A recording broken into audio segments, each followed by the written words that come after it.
You're watching E.T.N, where we don't do news, we just talk entertainment. Share and subscribe. All right, Joker. Yes, late to the party, but better late than never.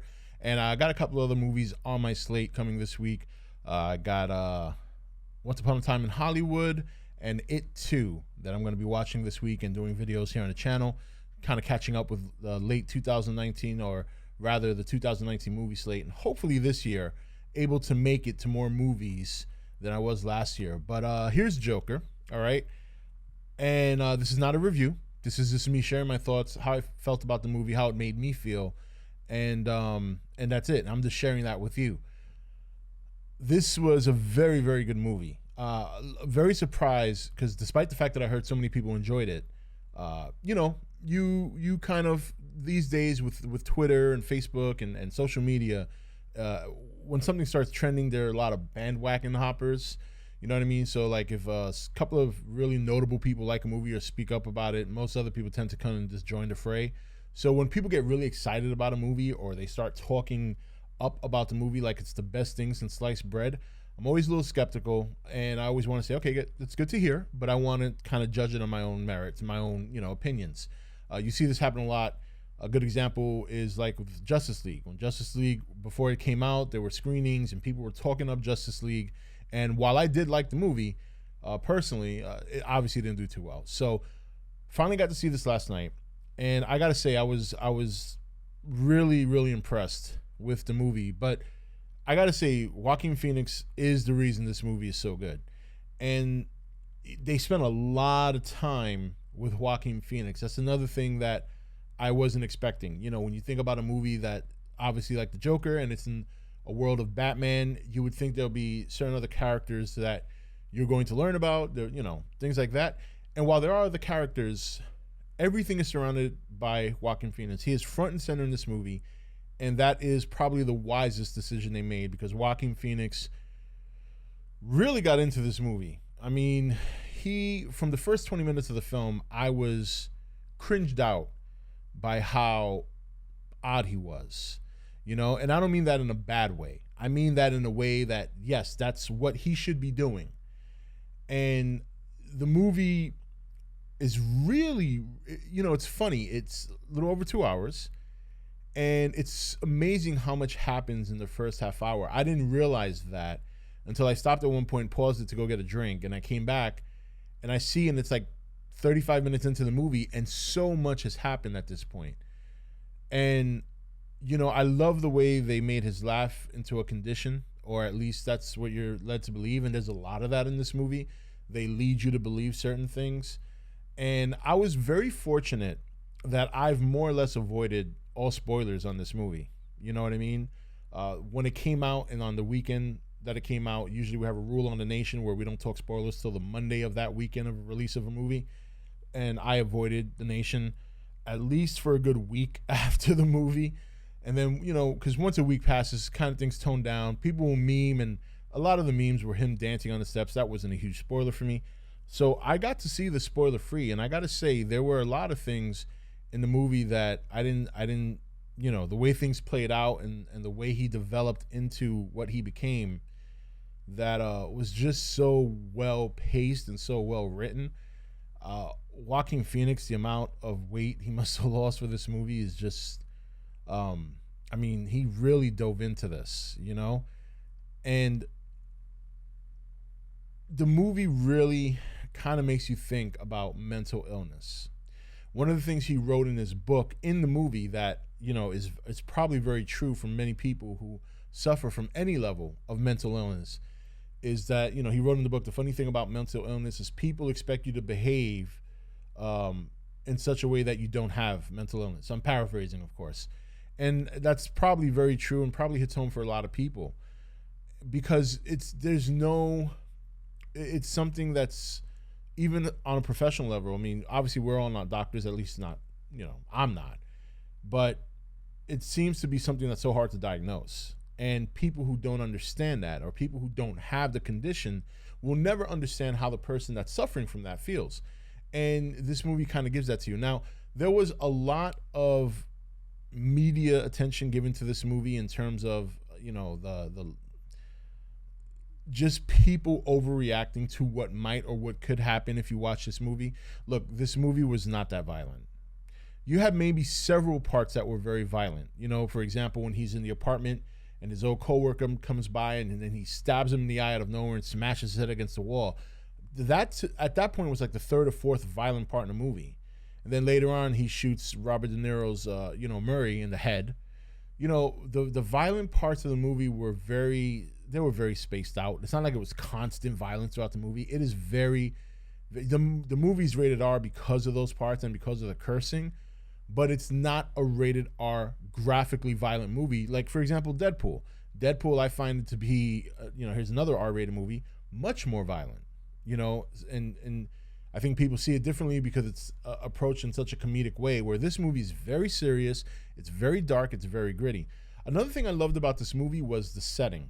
I felt very much growing up in the South Bronx. Now Gotham is a fictional adaptation of New York, so yeah, it makes sense that I feel that because, I grew up in New York, I spent a lot of time there, I grew up in the South Bronx, which is, at the time I was growing up, was not the cleanest place in the world.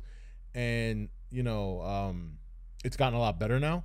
But so the setting was very, very familiar, almost hit home. And when you have a setting like that, it really immerses you into the universe. And because I was so immersed into what was going on, the movie started to elicit different emotions from me. It really took me on a roller coaster because on one hand, you do feel for Arthur Fleck like nothing before. You do feel for him. And as the movie progresses, you begin to understand why he reacts the way he does to everything that's going on. And then later on, while you have these elicited feelings and emotions, you still don't condone what he's doing. And that's a very conflicted feeling, and why I think it's a great roller coaster ride. Because on one hand, when he learned that he was adopted, that was very sad. When you see how he's treated, it's very unfortunate. And you see his reaction and you think to yourself, I understand that, not the approach you should be taking. And that's the thing, the train car scene is a great example of this, because you see these guys acting like pricks. They come into the train and they're harassing this woman, and Arthur clearly starts getting nervous, which is why he starts laughing. This is what happens. And because of that, they shift their attention to him and they start beating him up. And it's very parallel to what happens in the beginning of the movie when he's getting beat up by the kids. He's just kind of laying there taking it. The only difference is this time he lashes back. And yes, you could argue this is self-defense. What's wrong with this? But if he had just killed those two guys and went about his business, that's one thing. He actually hunted down the third guy and killed him. And that's where you start to say, hey, look. Then later on, again, he makes his attempt to be a stand-up comedian. He fails dreadfully. And then he gets mocked on national television. Not nice. And it's obviously something you don't really see too much in... I don't watch really late night shows anymore. So when I did watch them, they don't really do that. You know what I mean? That's just not a good look. However, then again, you could say that in some ways it happened to Joaquin Phoenix himself when Jimmy Kimmel decided to air that one clip, which I disagreed with completely. I thought it was very poor taste that Jimmy Kimmel did that to Joaquin Phoenix. And you can tell clearly that Joaquin Phoenix was very uncomfortable and very embarrassed. It was just a crap move. That's one of the reasons I don't like Jimmy Kimmel. He's such a prick. But anyway, that's beyond the point. Overall, because I don't want to make this into a long-winded video. I could talk about this movie in many different ways, but I want to touch on some last things before I end this video. And the concept of what's real and what's not in this movie, you could dissect it in so many different directions. There are some that are very obvious. Obviously, his relationship with the girl, there were some parts in the movie that looked odd, because she kind of just spring up out of nowhere.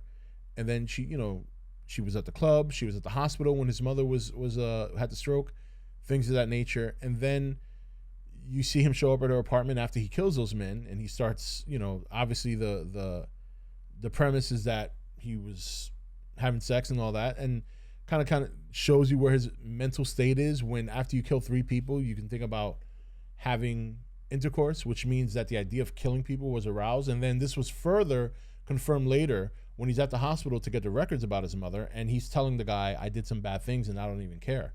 And then later on, when he's on the Murray show, he's talking about, I don't care, and he thought it was funny. So you could see that the fall is complete. The other thing is, I thought that the very beginning of the movie and the very end are very, you know, a good way to start and end the movie. It was very similar because in the beginning of the movie, he's talking to a social worker, reflecting on his time at the hospital, and you see him smashing his head against the window. He's in an all-white room wearing all white.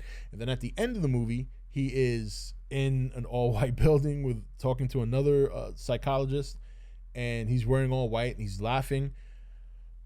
So I think in the end, you know, they want you to kind of interpret it on your own, what was real and what wasn't. I think the only thing, in my opinion, that wasn't real, obviously the relationship. And obviously he was convinced through his mother that he somehow had a relationship with Thomas Wayne, and then he punishes his mother by killing her for lying to him. And she obviously had her own set of issues, but you could see that clearly. I mean, I don't think it's too out of the ordinary to assume right away that whatever relationship his mother's talking about, in which he has or she had with Thomas Wayne, is not true, or at least is questionable. And then we get the confirmation later. So I do think a good portion of what happens in the movie is real. You know what I mean? In terms of him murdering the three and that building like this cult-like following against the rich, you know? And, you know, it kind of parallels real life. While obviously there's no people out there killing people, but there is a large group of people who, you know, do not like rich people or are very envious of rich people. And so that's another interesting parallel with real life. But overall, I thought the movie was well crafted. It was very entertaining to watch. It was very sad and unfortunate. It elicits a lot of different emotions, and the movie has a lot of ambiguity. And you know, but it's not over the top.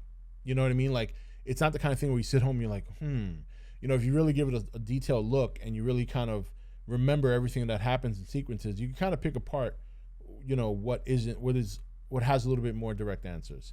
So I think he did a fantastic job. I do like the little Bruce Wayne moment that he had. You know, I would normally complain about the fact that they put another scene of Bruce Wayne and his parents being murdered, but in this realm, the way they did it, it worked fine. You know, like, it's not a critique I would give. Yeah, there are a lot of little things I can nitpick about and I could critique, but like I said, this is not a review. This is just me sharing how I felt about the movie, what I thought was good, because it is a very good movie. And you know, and that's that. So anyway, there you have it, guys. You guys have been asking for a long time, have I seen Joker? Well, yes, I finally did. And overall, I thought it was a fantastic movie, and whatever awards it does get in the coming season, it definitely deserves. And doesn't matter because I'm not going to watch it. I don't watch awards shows. So, but yeah, that's that, man. So Joker, and hopefully maybe we're fortunate enough to see Joaquin Phoenix in the role one more time. But if we don't, I'm cool with that. I'm cool. I think this is a good one-off movie, and they shouldn't try to, you know, I know this talks about a sequel, and I know he mentioned it in another interview, and I think he said something along the lines, I'm paraphrasing, but it would have to be really good and special for him to come back and do it again. So he's open to doing it as long as the story makes sense, as long as the story has some merit. So anyway, guys, that's it for this video. I hope you enjoyed it. You can, if you want, leave in the comment section how you feel about the movie, but I'm pretty sure I know everybody's thoughts on the movie because you guys have talked about it so much on the Nation, on the live streams, stuff like that. So, but anyway, that's it for this video. If you're new here, please hit the subscribe button. Don't forget to share the video and obviously like it, as it helps the channel a great deal. Until next time, this is Rob signing off for E.T.N, where we don't do news, we just talk entertainment. Take it easy.